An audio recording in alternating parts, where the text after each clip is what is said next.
continuer.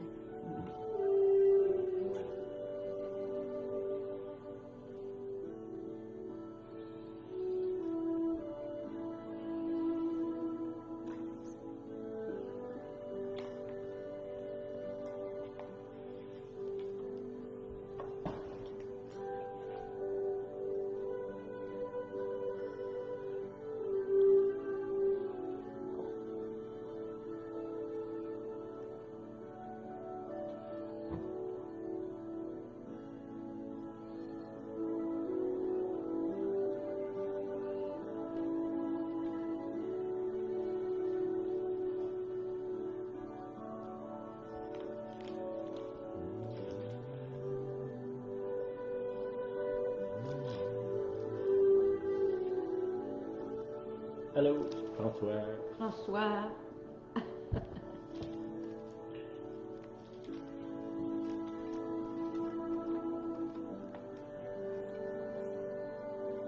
Daniel. Salut, Pierre. Jean. Salut, jeune Jean. Salut, Daniel. Salut, Pierre.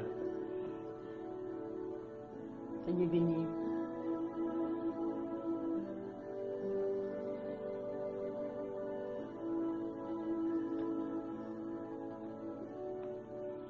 Salut, Marc.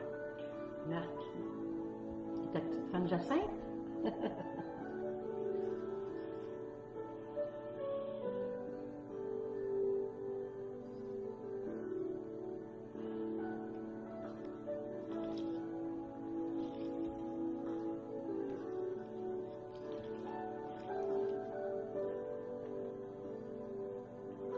Allô, Alexandra. Alexandre. Fred, Fred Derrick. possiblement. Il est petit, il est petit. Marcel aussi, salut. Marcel.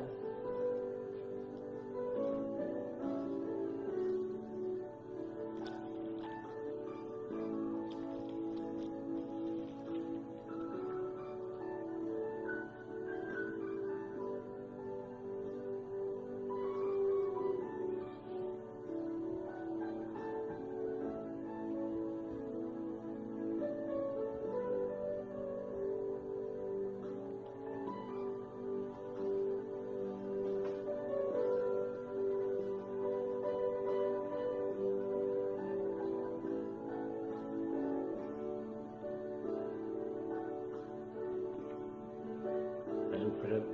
Salut, là. Salut, là. On l'a arrêté. On l'a mis dans la main. Ah, la fête à Christian. Bonne fête. Hey, Christian! Bonjour, Julie. OK. Bonjour. Ça va bien? Bonsoir. Oui, bonsoir. Faut que je le reprenne à toutes les fois. Ben, il me semble qu'il fait jour. Tantôt, il y avait le soleil en arrière qui reflétait. J'espère que vous avez une bonne semaine. Nous autres, ça va bien. On a nos enfants qui nous visitent. On visite, on se promène, on fait plein d'affaires. Beaucoup de choses. D'interaction aussi avec les frères, les sœurs, des nouvelles personnes aussi, l'occasion de prier. C'est que je remercie le Seigneur. C'est sûr que notre vie est différente que ce qu'elle était avant. Là. Gros changement. Gros changement, mais je pense que c'est bon. Le Seigneur est dans ça. T'avais-tu quelque chose? Non, ça va, c'est bien. Ok. C'est bien. Aujourd'hui, je vais aller directement à mon sujet. Là. Mon titre, c'est Pourquoi la souffrance? Hein? On souffre, puis des fois, on ne sait pas trop quoi faire avec ça. Il y a une certaine façon de voir autour de nous qui enseigne que si tu es chrétien, c'est Jésus qui a souffert à ta place, donc tu ne devrais pas souffrir. Bon, moi, j'endosse pas ça là, du tout. Sauf que c'est là. Puis la réalité, c'est que la vie quotidienne nous rattrape, puis que on souffre. Bon, on souffre à différents niveaux. Là. Je pense pas beaucoup dans nos auditeurs qu'il y a des gens qui se font torturer, là, mais on souffre quand même. Des fois, la souffrance est intérieure, elle peut être physique, elle peut être émotionnelle, elle peut être financière, elle peut être aussi avec tout ce qui se passe là, on perd nos repères, c'est difficile avec les autres. On peut dire que la souffrance est là autour de nous, elle est là en nous. Des fois, je me souviens, quelqu'un de ma famille qui disait ça allait pas bien dans son couple, puis il souffrait beaucoup, puis il était venu me voir, quelqu'un dans le coin de Montréal était venu me voir, puis il me disait, c'est drôle, il dit, je pensais qu'en m'éloignant, la souffrance s'en irait. Puis finalement, c'était pas le cas. Ça fait que des fois, la souffrance est là à l'intérieur de nous, elle nous suit, où est-ce qu'on va. Puis une des façons de gérer ça, c'est qu'on essaye de se sauver ailleurs, mais bon, il y a des souffrances qu'on peut gérer en se sauvant, là, mais c'est pas toujours le cas. OK? La souffrance aussi, elle nous rapproche ou elle nous éloigne. Hein? Elle nous rapproche de Dieu ou elle nous éloigne de Dieu. Des gens qui vont dire, ben comment ça, que le Seigneur fait pas ci, fait pas ça, comment ça. Puis d'autres, quand ils souffrent, il y a beaucoup de gens qui sont venus au Seigneur à travers des choses qu'ils ont souffert. Hein? Ça fait qu'il y a comme les deux. C'est que la souffrance, elle provoque une action. Hein? L'action peut être bonne, pas bonne. Bon, la souffrance est causée par quoi? Bon, il y a différentes causes. Là. Une des premières causes, c'est le péché. Premièrement, le mien. Hein? Beaucoup de choses que je souffre, c'est le fruit ou la récolte de ce que j'ai semé. Ça peut être aussi la souffrance, le péché des gens autour de moi. Si je vis avec quelqu'un qui est pris dans un péché, mettons une dépendance assez intense, ben, définitivement, je vais être affecté par ça, je vais souffrir. Puis, bon, je pense qu'il faut qu'on comprenne que je ne peux pas blâmer constamment les autres par le fait que je souffre. Si je souffre, je ne peux pas dire, ben moi, c'est la faute à Julienne si je souffre, ou la faute de un ou l'autre. Des fois, c'est vrai, mais des fois, c'est pas toujours, on pourrait dire, 100% noir et 100% blanc. Il y a une partie de mes souffrances qui viennent de mes propres péchés. Aussi, on vit dans un monde de péché en déchéance qui fait qu'on va souffrir. Bon, cette semaine, on parlait avec des gens dans plusieurs pays qui souffrent parce que les leaders sont corrompus à l'excès. On voyait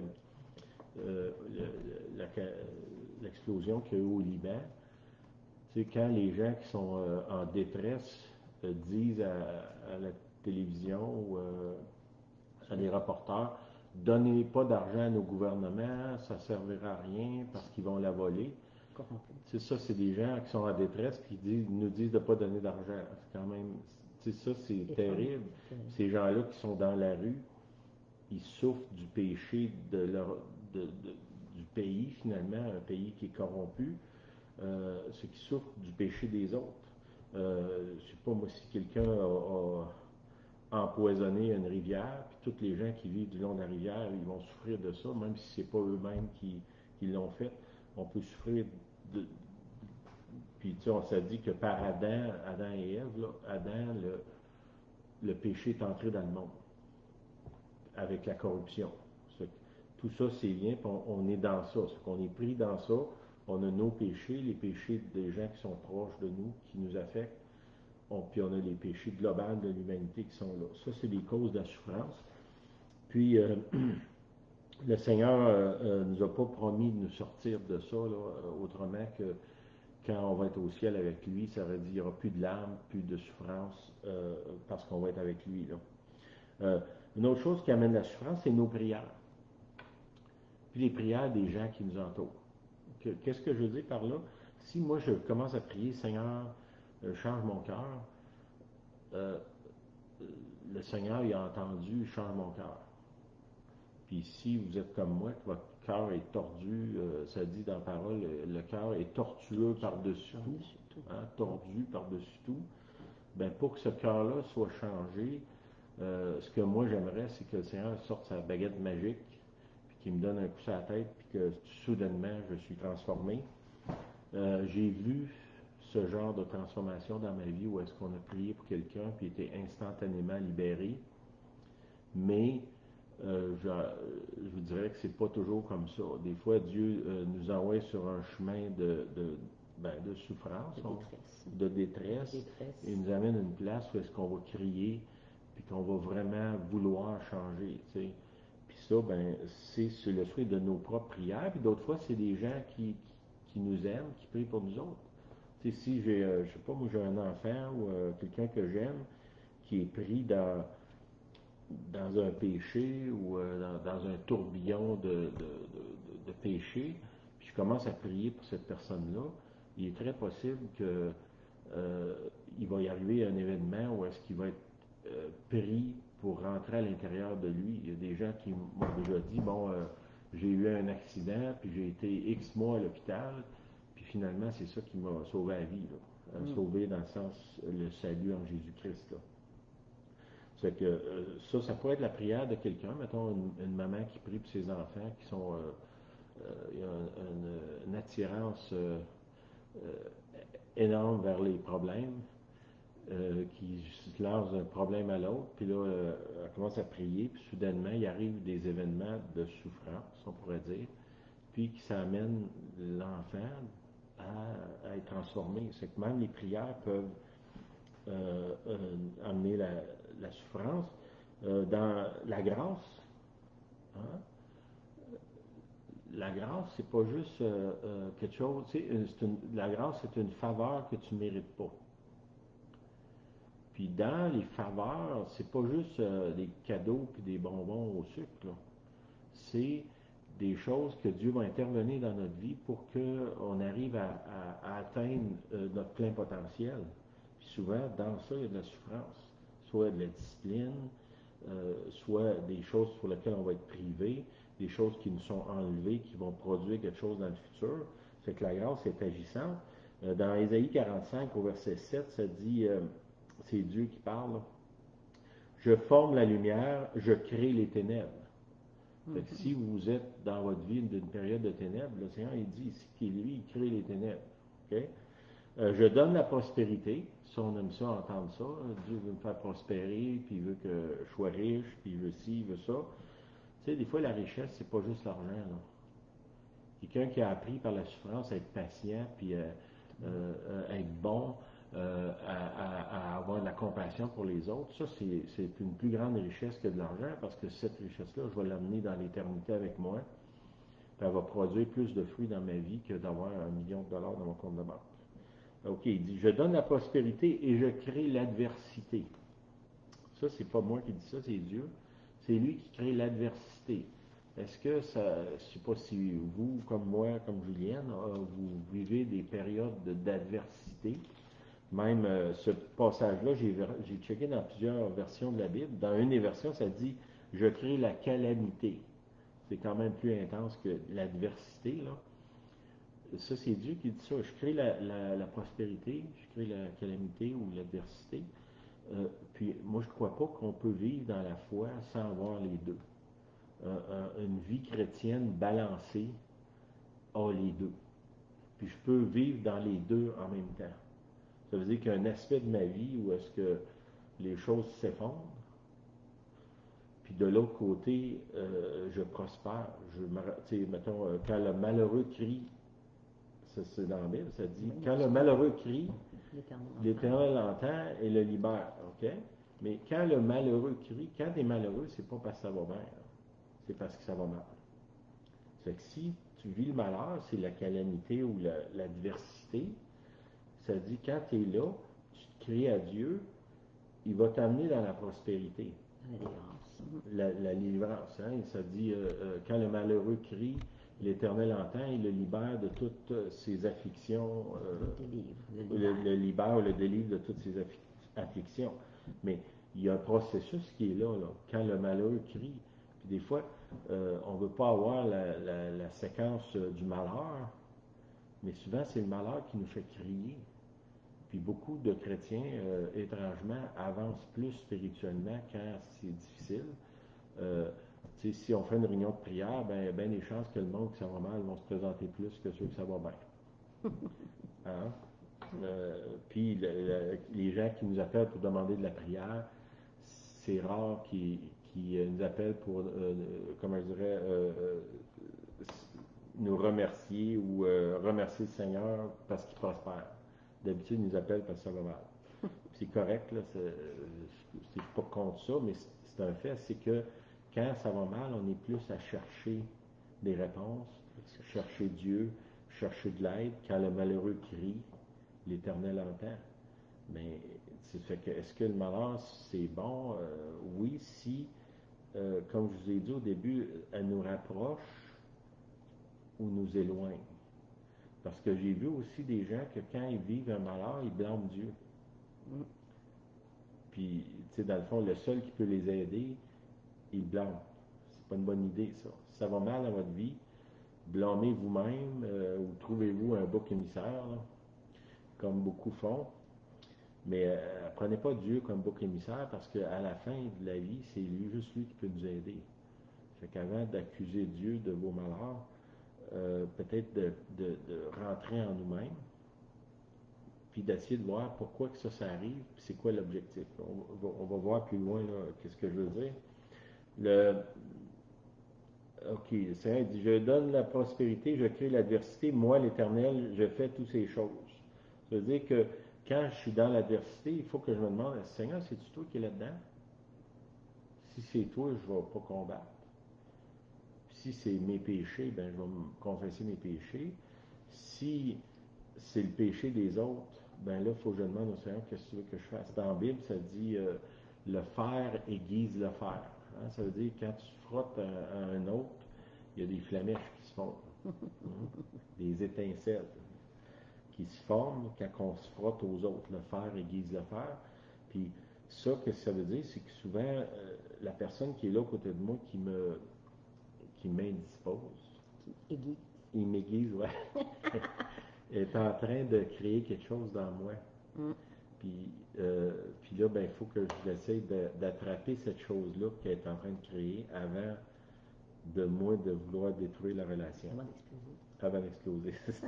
Avant d'exploser. OK, le dernier, c'est le diable. Évidemment, il y a le diable. OK. Je vous ai dit déjà, je crois de plus en plus que si je me suis vraiment donné au Seigneur, le diable n'a pas une énorme emprise sur moi. OK? C'est que pour moi, de blâmer le diable pour tout ce qui m'arrive, là, comme certains chrétiens font, je vous ai dit la semaine passée, pour moi, la première cause de mes malheurs, c'est moi-même. Puis je vous ai dit un peu la farce, un des frères aux États-Unis disait, quand je regarde les scènes de crime dans ma vie, le seul qui est toujours là, c'est moi. Il faut que, première, j'examine moi. OK? Puis faire attention d'aller scruter la vie de l'autre. Dans mon cas, ce sera Julienne. Quand ça va mal, mais là, je commence à regarder ce qui va de travers dans sa vie. Le Seigneur dit, regarde toi-même. Après ça, regarde le Seigneur, développe une conversation avec Dieu pour dire, Seigneur, ça va mal, t'es-tu dans ça? Qu'est-ce qui se passe? Es-tu en train de répondre à mes propres prières? Seigneur, change-moi. Amène-moi ailleurs ou je sais pas, moi, fais quelque chose dans mon travail, puis là, Dieu commence à agir. Il agit pas comme moi je pensais, il agit comme lui pense, puis je pense qu'il pense mieux que moi, là. Ça fait que le dernier, c'est le diable. Dans 1 Pierre 5,8, ça dit soyez sobre, veillez. Votre adversaire, le diable, rôde comme un lion rugissant, cherchant qui le dévorera. Okay? Le diable est là, puis il essaye toujours de nous faire éloigner de Dieu, finalement. Que si nous, notre premier objectif, c'est de chercher Dieu, parce que c'est ça, la vie chrétienne, c'est on devient des contemplateurs du Seigneur. Okay? C'est quoi un contemplateur? Quelqu'un qui contemple quelque chose, c'est toute son attention est sur l'objet qu'il contemple. Dans notre cas, c'est Dieu. Fait que si toute mon attention est là, j'ai pas beaucoup, le diable a de moins en moins d'emprise sur moi parce que mon attention n'est pas à gauche ou à droite, sur le Seigneur. OK. Je veux peut-être étaler mon chose en passant par des passages. On va aller dans Genèse au verset 37. Un personnage que j'aime beaucoup dans la Bible, c'est Joseph. On va voir un peu ce que je vous ai parlé avant, là. Sur la souffrance, sur les différentes façons. On va voir, dans son cas, on va passer du chapitre 37, là, je vais vous lire des versets si vous voulez prendre des notes, là. OK. Jacob, c'est le père de Joseph. Lui, il a 12 enfants ou 10 enfants, là. Il y en a 2 qui se rajoutent à la fin, là, mais les fils de Jacob. Puis un, c'est Joseph, c'est le plus jeune. Puis, regardez, là, on parle du péché, notre péché, le péché des autres, puis le péché de l'humanité. Au verset 2, ça dit, voici la postérité de Jacob. Joseph, âgé de 17 ans, faisait paître les troupeaux avec ses frères. Cet enfant était auprès des fils de Bilha, ça c'est une des femmes de Jacob, il y a 4 femmes, et des fils de Zilpa, femme de son père. Et Joseph rapportait à leur père leurs mauvais propos. Okay. Qu'est-ce que Joseph faisait? C'était nous autres, quand j'étais jeune, on disait c'était un stool. Il allait rapporter ce que les autres faisaient à son père. Okay? Ça, c'est son propre péché. Parce que la Bible nous dit l'amour couvre une multitude de fautes. Hein? Il ne va pas dénoncer l'autre aussitôt qu'il fait quelque chose de travers, puis en particulièrement d'une famille. Quand une famille, puis un des enfants passe son temps à dénoncer les autres, ça ne crée pas un super environnement. Okay? Ça, c'est lui, ça, c'est Joseph.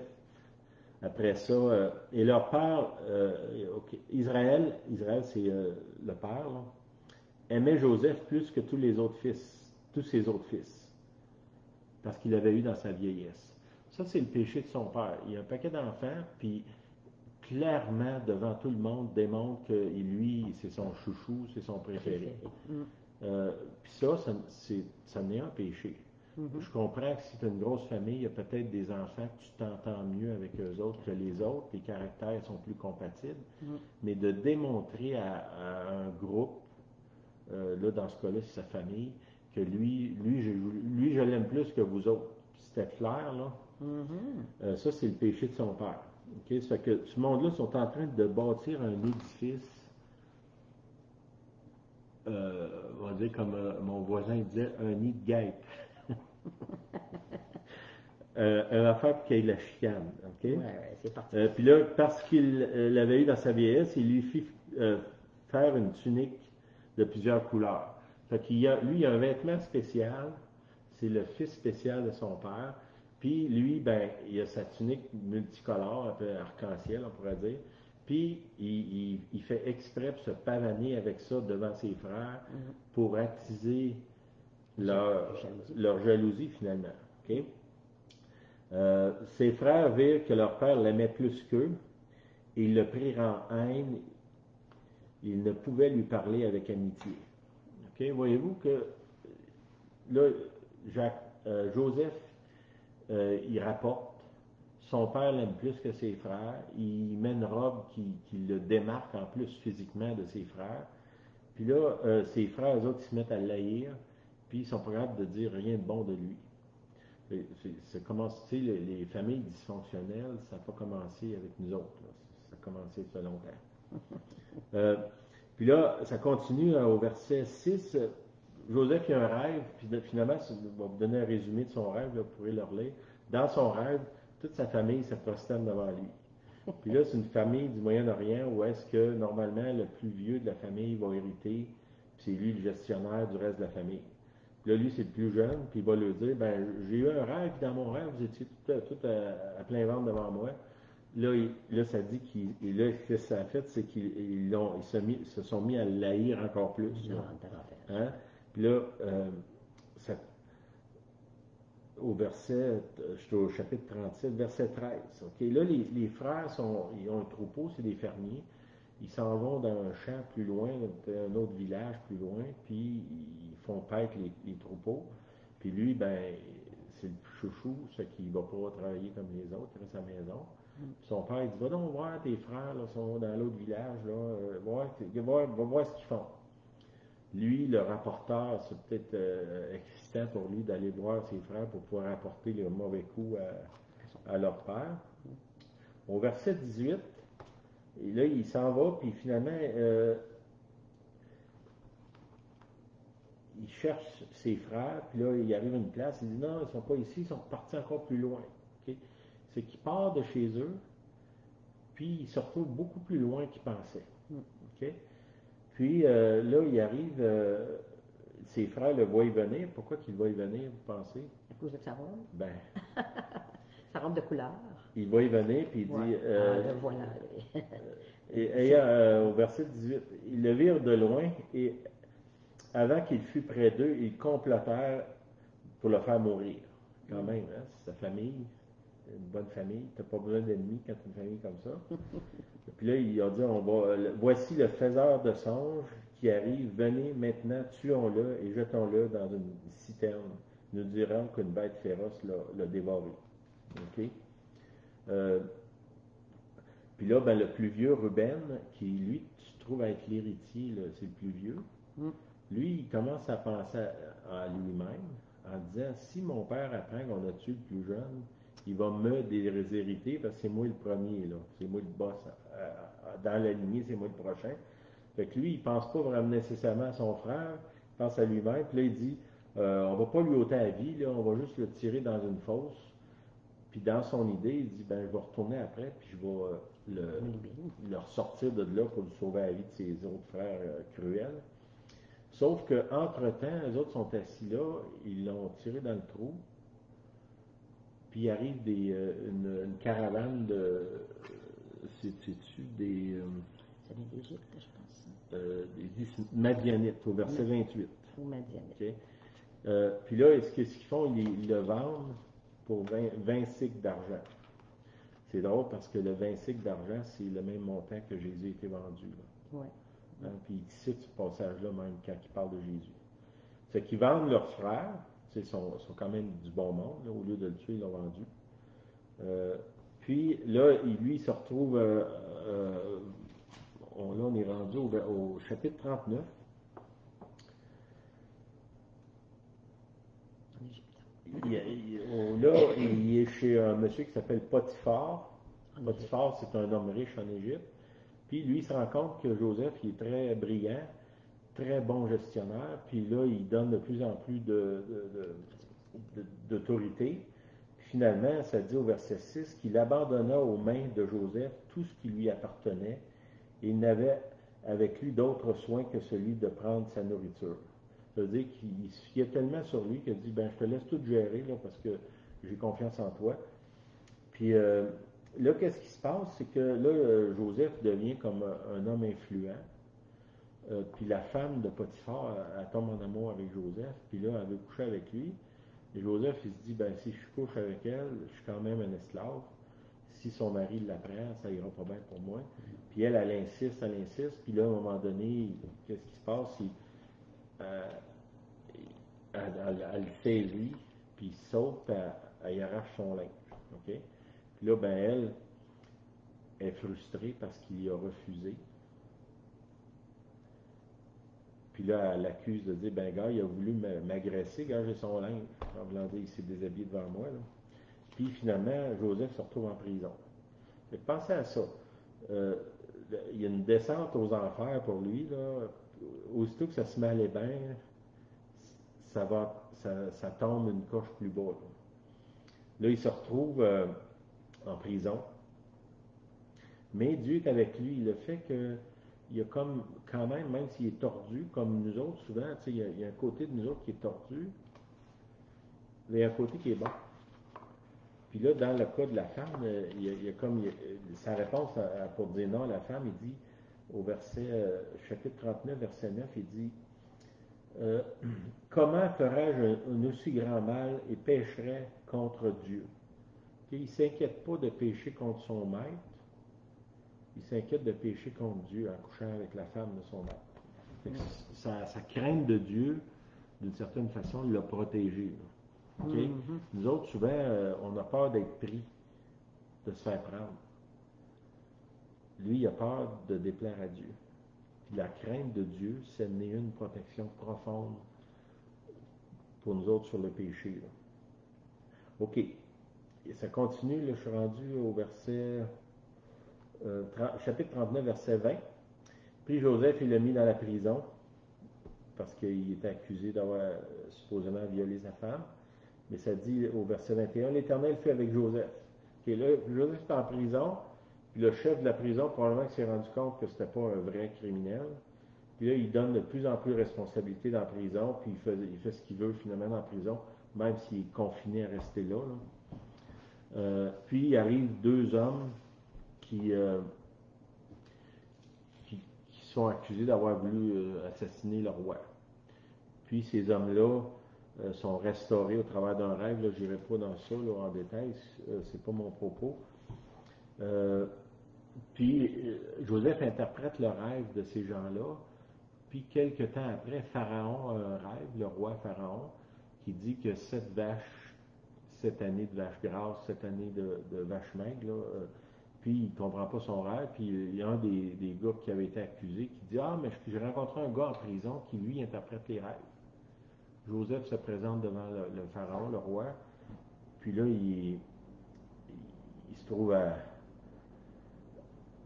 expliquer le rêve, puis le Pharaon, il dit « Ben, c'est ce gars-là qu'il faut qu'on mette en charge. » Fait que finalement, Joseph se retrouve en charge de toute l'Égypte. Puis il prépare toute la famine qui s'en vient. Okay? Il devient un haut fonctionnaire, puis il prépare ça. OK.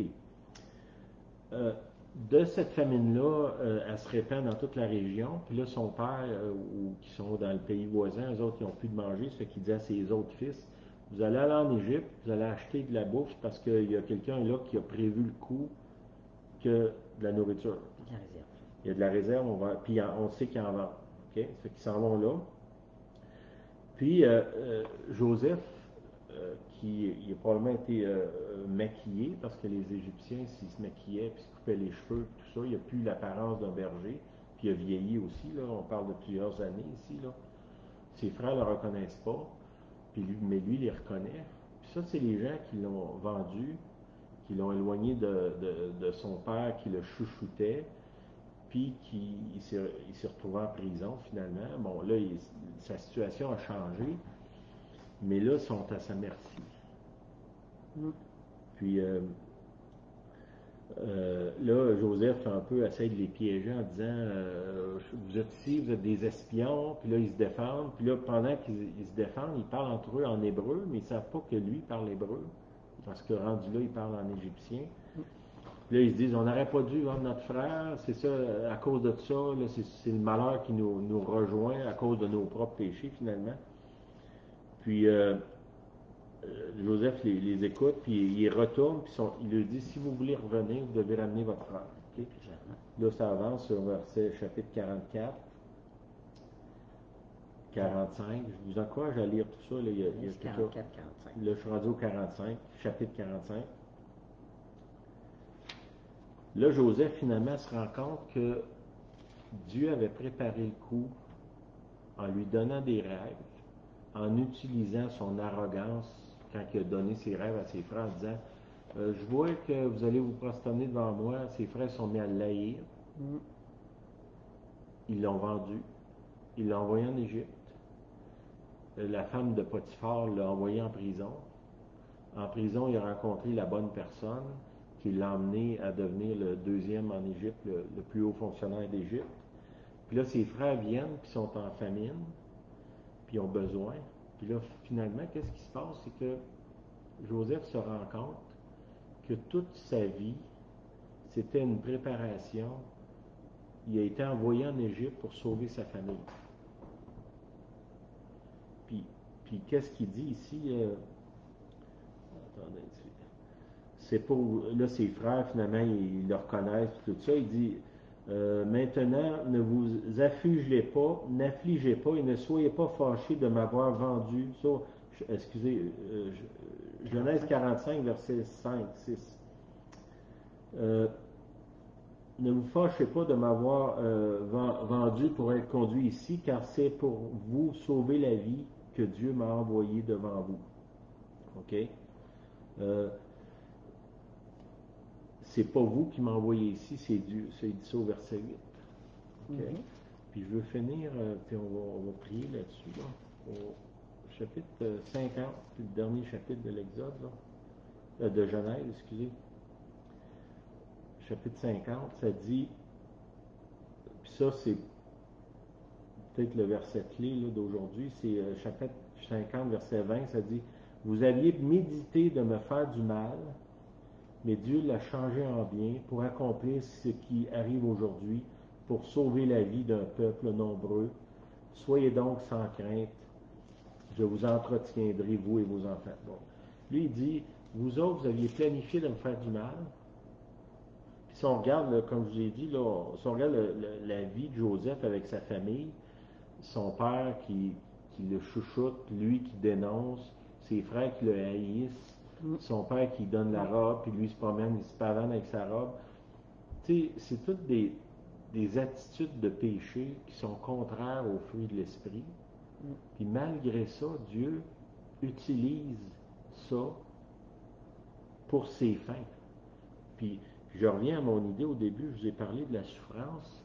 Est-ce que c'est possible qu'une grande partie de nos souffrances, ça a un but de rédemption, peut-être pour nous, mais peut-être encore plus pour les autres? Puis que si nous autres, on essaye constamment d'éviter les souffrances, ben, on va arriver, puis quand ça va être le temps, comme dans son cas, d'être à la bonne place au bon moment pour devenir un sauveur, là, parce que c'est ça qui est devenu finalement, il ne sera pas là, parce qu'il a essayé d'éviter constamment la souffrance. C'est que une des choses que je comprends de la souffrance, c'est que beaucoup de ce qu'on souffre, Dieu est en arrière de ça, sans même que ce soit lui qui l'envoie, il la permet. Si on s'attache à Dieu, quand il dit à la femme de Potiphar, il dit « Jamais je vais poser un acte comme ça devant Dieu ». Cette attitude-là de dire toutes mes actions, je veux que ça soit clair, puis pur devant le Seigneur. Est-ce que je suis constamment à 100% dans ça? Non, mais c'est mon désir. Qu'est-ce que ça fait? Ça me garde. La crainte de Dieu, c'est une protection. Le fait qu'il craint Dieu, ça lui permet de passer au travers toutes sortes d'épreuves qui, de l'extérieur, ça paraît injuste. T'sais, ses frères le vendent. Normalement, ta famille ne devrait pas te vendre. Mais en plus, il voulait l'assassiner. C'est encore pire. Puis, là, après ça, il arrive là-bas et se retrouve la femme qui est là, qui l'accuse sans fondement. Il se retrouve en prison. C'est qu'il y a beaucoup d'injustices dans sa vie, mais ces injustices-là, c'est comme Dieu est en train de l'amener de façon étrange, ou est-ce que on pourrait dire qu'on pourrait arriver puis penser, dire, ben, il est né pour cet événement-là, ultime. Mais qu'est-ce qui l'a amené là? C'est une série d'épreuves, de souffrances, d'adversité.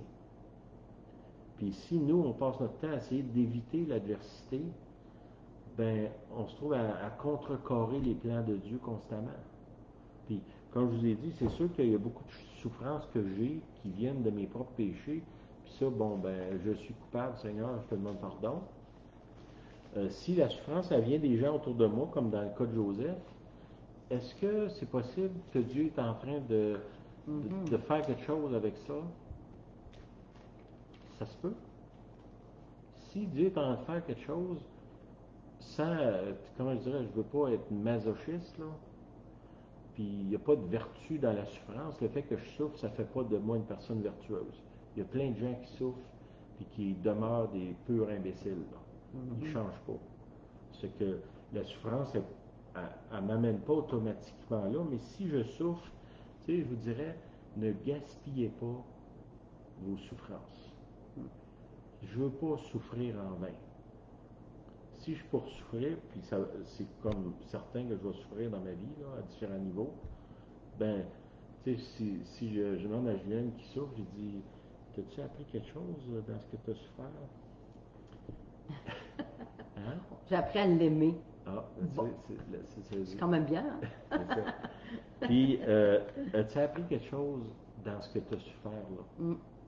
Puis si on a appris quelque chose, on est en train d'avancer vers une destinée. On n'est pas tous Joseph, je comprends, mais on a un destin semblable à lui. Si Dieu a étendu sa main du ciel, puis il vous a appelé, il y avait quelque chose dans son cœur pour vous, un événement ou une série d'événements ou des choses extraordinaires ça dit dans le Nouveau Testament que Dieu a planifié d'avance. pour nous. Ces événements-là, il y a quelque chose qui nous conduit là. Puis souvent, c'est au travers de la souffrance. Puis tu sais, je ne suis pas en train de dire que pauvre de moi, je souffre tout le temps. Non, je ne suis pas une victime non plus. C'est que je vais souffrir de toute façon. Ben pourquoi pas utiliser ça comme un tremplin pour m'amener dans ce que Dieu a pour moi. Puis l'exemple, le modèle de Joseph, il y a quelque chose dans ça qu'on doit examiner. Puis finalement, si vous regardez son rêve, quand il voit le soleil et les étoiles se prosterner devant lui.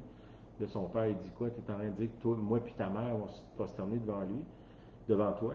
Finalement, tu sais, le pharaon, c'était une personnification du Dieu soleil. C'est que celui qui s'est prosterné devant lui, c'était pas son père, c'était Pharaon. Mais lui, il n'avait pas interprété ça comme ça parce qu'il ne se voyait pas encore devant Pharaon. Là. Vous comprenez? Il était encore chez eux à la ferme, on pourrait dire. C'est que, voyons ça comme des opportunités que Dieu il dit dans Ésaïe, je donne la prospérité, je crée l'adversité. Si vous êtes une saison d'adversité, ne la rejetez pas nécessairement, plutôt de faire rentrer en vous-même, un peu comme le fils prodigue. C'est quand il était rendu dans les cochons, qui finalement, dans l'adversité, dans son cas, qui est rentré en lui-même et est revenu chez son père. C'est peut-être été la meilleure place qui a été, à partir du moment qu'il est parti de chez son père, ça a été quand il était avec les cochons. C'était pas quand il était à faire la fête, c'était avec les cochons parce que cette adversité-là l'a fait revenir à lui-même dans le bon sens, puis il était capable finalement de revenir chez son père, puis d'être réinstitué dans son rôle, là, finalement, de fils. Là. OK? J'espère que vous me suivez encore.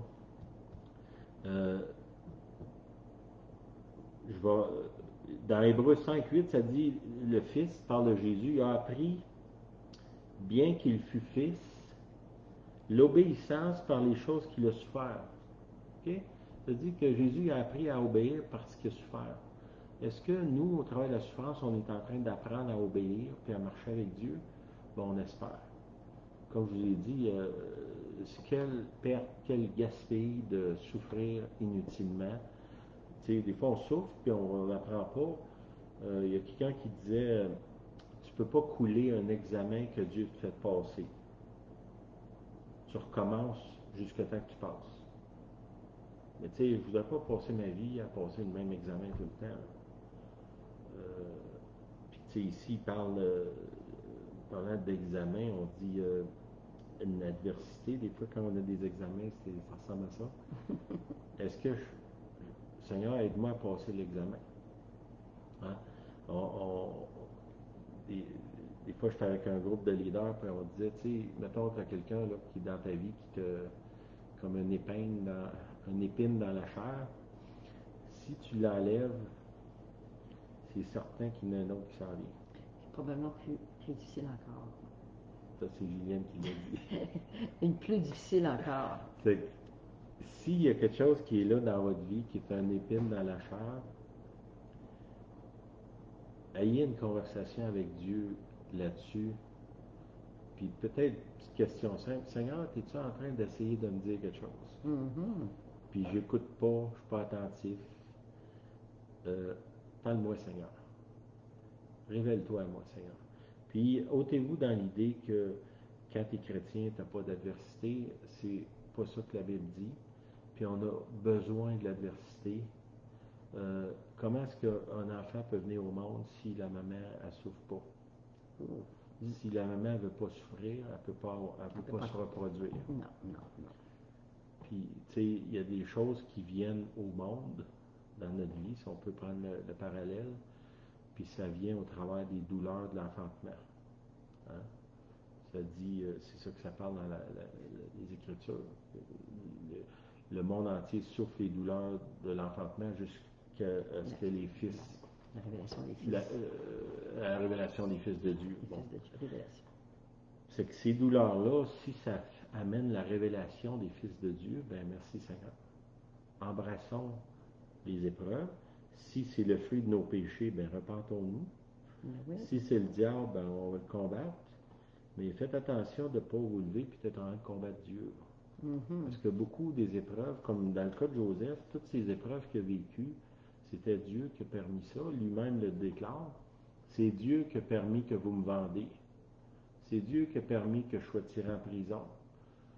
Parce que j'avais une mission. Fait que, tu sais, si on est capable de voir Dieu dans les pires événements de notre vie, ça va être bon pour nous autres. OK? Puis à la fin, j'ai un verset dans l'Apocalypse 4, ça disait, tu sais, le moment où est-ce qu'il n'y aura plus d'adversité, c'est quand on va être au ciel.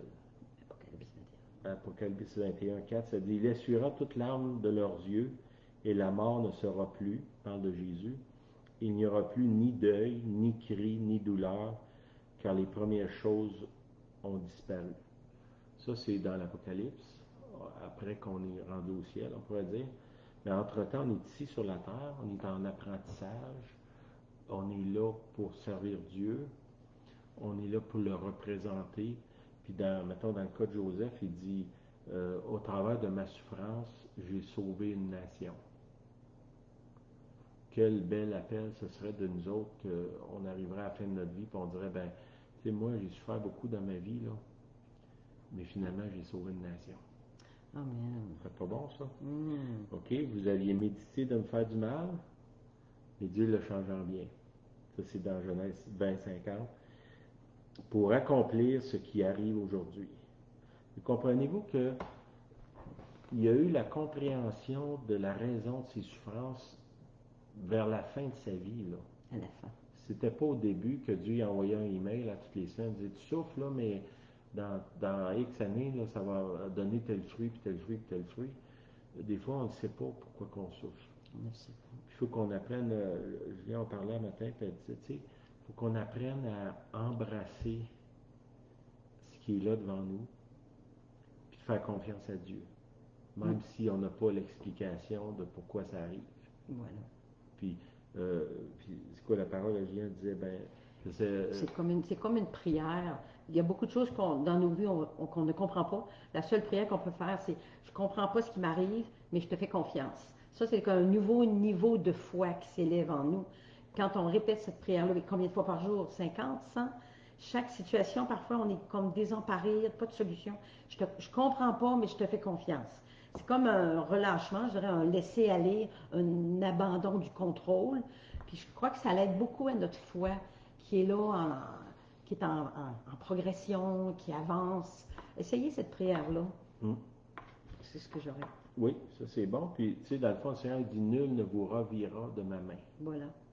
Si je suis dans la main de Dieu, est-ce qu'il y a une place meilleure que ça que je pourrais être? Puis, l'idée de la prière julienne, c'est de nous libérer de notre contrôle pour vraiment s'abandonner dans les mains de Dieu. Puis ça, je pense que je vous l'ai déjà dit, pour moi, c'est l'ultime combat de la vie chrétienne, c'est l'abandon. Quand on est abandonné, il n'y a plus grand-chose qui va nous ébranler. Parce que là, on sait dans les mains de qui on est. Puis souvent, ça vient au travers de l'adversité. Ça vient de la prospérité aussi. Tu sais, le Seigneur est tellement bon avec nous autres, on le remercie, puis c'est glorieux ce qu'il fait. Mais il y a un côté qui nous amène des fois dans la souffrance, puis ça, c'est bon aussi, c'est glorieux autant que la prospérité.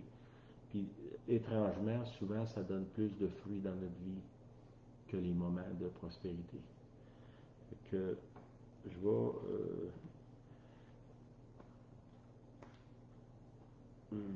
vous encourage à peut-être prendre en note le verset Genèse 50, 20. Là. Je vais peut-être ajouter quelque chose sur ce verset qui dit « Vous aviez médité de me faire du mal, Dieu l'a changé en bien pour accomplir ce qui arrive aujourd'hui, pour sauver la vie à un peuple nombreux. » Je suis convaincue qu'il y a du mal sur vos vies aujourd'hui. Je ne peux pas toutes les nommer, on se connaît à peine, ou quelques-uns. Si vous aviez juste une pensée, le mal qui vous entoure, le mal à l'intérieur, le mal à l'extérieur, et si vous aviez assez de foi pour dire « Dieu, tu vas changer ce mal en bien pour accomplir ce qui doit m'arriver à moi. » On a tout un destin. Je crois qu'on peut le prier. L'ennemi planifie le mal. Je planifie souvent du mal, ne sachant pas le lendemain.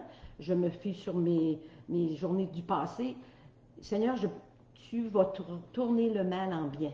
J'ai confiance en toi. C'est une prière d'abandon aussi. Mhm.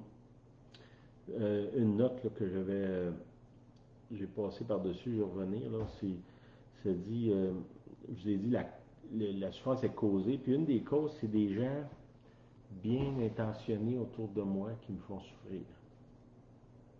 OK? Puis ce que peut-être vous encourage à faire attention, de retenir que souvent les gens qui me font souffrir, leur intention, c'est pas de me faire souffrir, que je les blâme pas du fait qu'ils sont gauches, si on peut dire ça de même, mais plutôt que je vois que finalement, cette personne-là, elle m'a fait mal, mais je suis capable de voir que son intention était bonne. Voilà. Puis ça enlèverait beaucoup de brouille qu'on a dans notre vie avec les autres. Je dirais, il y a peu de gens qui se lèvent le matin avec l'intention de me faire souffrir. Je ne dis pas qu'il n'y en a pas, il y en a peu. Mais il y a beaucoup de gens qui me font souffrir. Mais leur intention, c'est pas ça. Fait que faites attention à ça, que ces gens-là qui ont des bonnes intentions, qui veulent notre bien, mais qui le font gauchement, ou qui font pas les bonnes choses, ou que ça tourne pas comme ils pensaient, comme eux autres, ben, que ça ne soit pas une place où vous enfargez. Parce que même les gens qui me font souffrir en voulant faire le bien, ces gens-là, ils contribuent à mon avancement dans le Seigneur. Mm-hmm. Mm-hmm. OK. Connais-tu autre chose? Non, non. OK. On va prier. Seigneur, je prie qu'on puisse discerner quand on souffre, quand on est dans l'adversité, qu'on puisse voir d'où ça vient, puis qu'on va avoir la réponse appropriée. Si c'est à cause de nos péchés personnels, qu'on te demande pardon. Si c'est à cause des péchés des gens qui nous entourent, qu'on lui pardonne. Si c'est le péché de l'humanité, mais qu'on comprenne qu'on vit dans un monde en déchéance. Seigneur, si ça vient de toi, qu'on embrasse l'adversité, la souffrance, en sachant que toi, tu vas prendre ça, puis tu vas le tourner en bien, puis qu'il y a du bon qui va sortir de ça. Puis je te prie, Seigneur, pour chacun de nous, premièrement, moi, Julienne, puis les gens qui écoutent, que tu puisses nous donner la grâce, Seigneur, de marcher dans ton sentier étroit, puis qu'on se détourne ni à gauche ni à droite, puis que l'adversité ne soit pas vue comme un ennemi, mais plutôt comme quelque chose qui va contribuer à notre avancement dans ton royaume.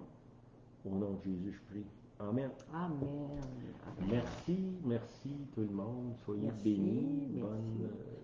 Bonne semaine. Faut connaître. Il y a quelqu'un qui veut traduire. Là. Hi Peggy, this is in French and I don't know if you can translate that, so be blessed and good to see you there. Good to see you. Bye bye. It's the end of our evening.